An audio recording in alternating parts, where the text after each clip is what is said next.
Dan terdapat juga, dan kami dapati, pihak-pihak tertentu mendakwa kononnya memiliki dokumen termasuk dokumen yang didakwa sebagai sulit dan atau berasal daripada agensi-agensi penguatkuasaan. Dekat sini, Laksamana Madya Datuk, saya selaku wakilnya ingin menyatakan bahawa dokumen-dokumen yang dikatakan sulit ini boleh dikatakan diiktiraf sebagai kita nak mengiktirafkan bahawa dokumen ini adalah tidak sahih, tidak tulen dan sumbernya sangat-sangat kita boleh kata, can I put in the word very dubious source of how they can get the documents from there. Alright? Dan this kind of documents sebenarnya boleh dikatakan diperolehi secara tidak sah dan dia dipetik di luar konteks dan dipilih dengan secara yang sangat-sangat selektif untuk ditularkan. Dan dia juga boleh terbuka.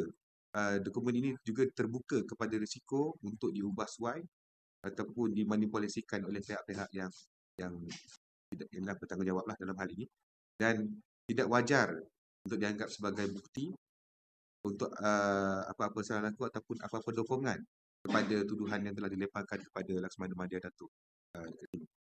Jadi disebabkan itu, tuan-tuan dan puan-puan, wakil-wakil media, kami ingin menyeru kepada umum bahawa Datuk Laksamana Madya Datuk ingin merizabkan haknya dalam perundangan untuk mengambil sebarang tindakan sivil ataupun tindakan jenayah terhadap mana-mana individu ataupun pihak-pihak yang telah menerbitkan atau mengulang siar kenyataan yang berunsur fitnah ini.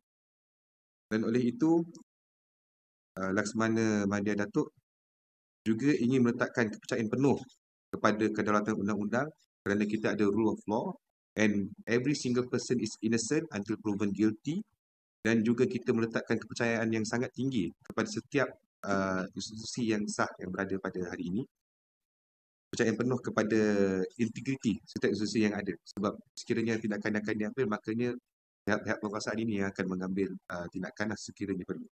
Okay. Dan kami juga ingin menegaskan bahawa apa-apa soal jawab berkenaan dengan isu yang berkait akan dijawab secara rasmi, secara formal dan sah di sisi perundangan.